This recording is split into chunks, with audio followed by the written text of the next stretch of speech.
Olá pessoal, bem-vindo a mais uma aula de espanhol. Bom, o nosso objetivo de hoje é resolução, ok? Então a gente vai chamar ele de interarte, ok? Vamos fazer a resolução da página 9 e 10 de algumas questões, no caso selecionei 3, para a gente ver a questão do possessivo e demonstrativo, essa filosofia que é por trás da regra gramatical, certo? E está correspondida ao 7ª, 8ª e 10ª questão.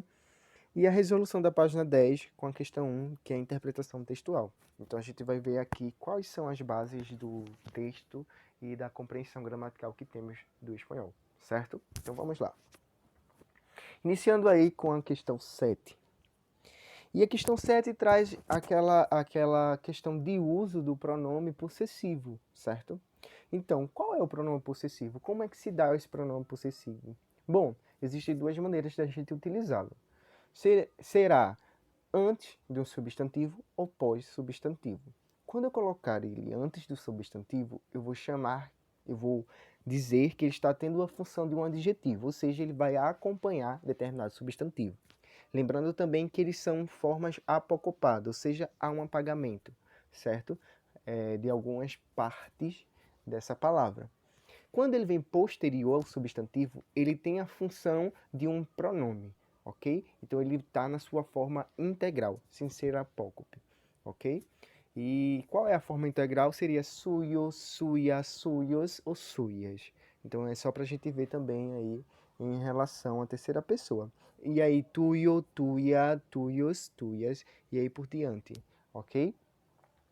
Então, mas também a gente pode dizer que esse mesmo pronome possessivo ele tem a função de substituição do substantivo, ok? Então não esqueça também disso. Então, vejamos aí a questão. Se cambiar el orden de subenas, es decir, si se pusiera la forma sus después del verbo, si tendría. Bom, o que ele quer estar pedindo aí? Ele está pedindo se você pegar esse sus, que antecede o substantivo, colocar posterior, ele vai ficar de qual maneira? Primeira coisa, a gente vê aí o substantivo, benas, é a mesma coisa de veias, ok? E está no plural. Então, tal que esse sus ele também está no plural, certo? Então, ele vai passar aí posterior do substantivo no plural. Quais são as alternativas que nós temos para isso? Nós temos benas sus, benas suyas, benas suyos, benas suja, ok? São 4 aí que nós temos. Levando em consideração a palavra substantivo, então ela está no plural, está no feminino. Lembrando que esses substantivos, ele tem aí, eles entram em acordo com os pronomes, ok? Tanto em gênero quanto em número. Então, o que nos resta aí seria a letra B, não é isso? Venas suyas. Ok? Vamos para a 8ª questão, que também segue a mesma estrutura. Porém, entretanto, todavia, a questão 8, ele pede mais um pouco da gramática, né? Um pouco mais da compreensão. Mientras dirigia la Orquestra Nacional de Costa Rica, Hoffman conheceu, e aí, o verbo conhecer. O que a gente vai ver desse verbo conhecer? Primeiro, se vocês observarem a estrutura da frase, ela pede uma frase que concorde, né? Uma concordância. O verbo conhecer, ele precisa ou não de preposição? E aí, vamos ver isso? Quem conhece, conhece a alguém, não é isso? Ou algo. Então, uma dessas duas formas. Algo ou a alguém. E aí, nesse caso, ele conheceu a alguém. Então, Wolfman conheceu a, certo? Então, a gente já descarta a letra C e letra E. Visto isso, a gente coloca aí a situação a utilização do pronome, não é isso? Ele vem antecedendo o substantivo? Sim, se ele vem antecedendo o substantivo, a gente tem que colocar ele aí na sua forma apocopada, ou seja, essa supressão, esse apagamento que ocorre da palavra, ok? E qual deles aí ocorre o apagamento? Certo, na letra D, ok? É o único que ocorre o apagamento. Então, nossa alternativa seria a letra D.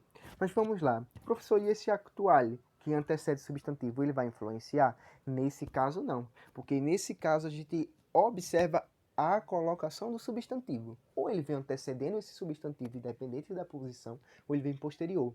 Por quê? Porque o substantivo e esse adjetivo possessivo, eles estão dialogando dentro da oração, ok? Então a frase ficaria: Mientras dirigía la Orquestra Nacional de Costa Rica, un homem conheceu a sua atual mulher.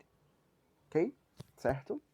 Vamos agora para a próxima, que seria a 10ª questão, que também se trata do possessivo. Mas vamos ver se é pronome ou vamos ver se é adjetivo. Puedes ler todos os diários em mob? E aí?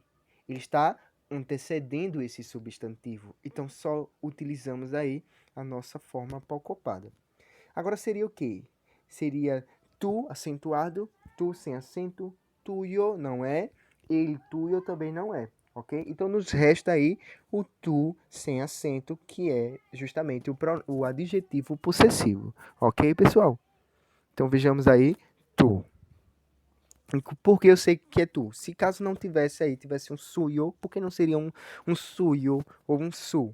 Porque se vocês perceberem, aqui ele fala o seguinte: puedes. E puedes, ele está na segunda pessoa do singular, certo?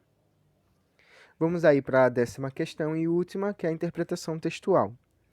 Bom, antes de a gente chegar nesse texto, vejamos o que a oração ela pede. A reportagem de Jornal Espanhol mostra a preocupação diante de um problema de Perú, que pode ser resumido pelo vocábulo desmachupizar, referindo-se a... E aí, o que se refere a essa questão do desmachupizar do texto? Então, se eu voltar aqui, desmachupizar o turismo, como a gente vai correlacionar? E por que está vindo aí entre aspas? Então, veja como o título ele é importante na nossa construção textual, certo? Então, levando em consideração a isso, a todo esse todo, eu acredito que é necessário, nessa questão, ler o texto para compreender. Porque se o título ele não foi claro, então a gente tem que aí entrar no texto, ok? E vamos lá. Desmachupizar el turismo. É já um lugar comum escuchar aquilo de que há que desmachupizar el turismo em Peru y buscar visitantes en las demás atracciones. Y son muchas que tiene el país, naturalmente, y arqueologías. Pero la ciudad inca tiene un imán innegable. La Cámara Nacional de Turismo considera que Machu Picchu significa el 70% de los ingresos por turismo en Perú, ya que cada turista que tiene como primer destino la ciudadela inca visita entre 3 y 5 lugares más: la ciudad de Cusco, la de Arequipa, la isla de Nazca, el lago Titicaca y la selva. Y delante en el país un promedio de $2.200, unos 1.538 euros. Carlos Canales, presidente de Canatur, señaló que la ciudadela tiene capacidad para recibir más visitantes que en la actualidad, un máximo de 3.000, con un sistema planificado de horarios y rutas. Pero no quiso avanzar una cifra. Sin embargo, la UNESCO ha advertido en varias ocasiones que el monumento se encuentra cercano al punto de saturación y el gobierno no debe emprender ninguna política de capacitación de nuevos visitantes, algo con lo que coincide del vice-ministro Roca Rey. Bom, se a gente observar aí, ele fala de uma questão de superpopulação, não é isso? Onde? Na cidade de turismo, no Machu Picchu, ok? E ele fala que essa capacidade de visitantes que dão em relação política e econômica, ela sofre um grande abalo, ok? Porque se a gente superfaturar, estraga aí, vai deteriorizar uma parte do lugar, ok? Então, ele coloca aí, a Unesco coloca que esse ponto já chegou na sua saturação, ou seja, no seu limite. Então, voltando aí para a questão. A reportagem do jornal espanhol mostra a preocupação diante de um problema no Peru, que pode ser resumido pelo vocábulo desmatupizar, referindo-se a... O que se refere? Refere-se à escassez de turistas no país? Refere-se ao difícil acesso do lago Titicaca? Refere-se à destruição da arqueologia no país? Refere-se ao excesso de turistas na terra dos Incas? A falta de atrativo turístico em Arequipa? Bom, ele só cita os lugares que também são, digamos aí, pontos turísticos, ok? Só citam. Então a gente já exclui letra B e letra E, ok? Fica a escassez de turismo, que na verdade ele fala o oposto, ele fala da saturação e não escassez. Elimina a letra A. Ficamos aí, letra C e letra D, que equivalem, ok? E aí, ele fala da arqueologia em geral ou ele fala de algo específico? Se a gente voltar ao texto, ele vai falar algo específico, ok? Então nos resta aí, letra D, ao excesso de turista na terra dos Incas. Até a palavra saturação também nos indica a letra D. E outra coisa, desmatupizar. Matupizar seria povoação de Machu Picchu, ok? Machu Picchu, matupizar, ok? Isso é uma questão de criação da palavra. E des é justamente tirar, ok? Até o próprio título nós chegamos na resposta. Então, letra D. Ok, pessoal? Então, por hoje é só. Espero que vocês tenham gostado e a gente vai continuar aí nessas sequências. Beleza? Tchau, tchau.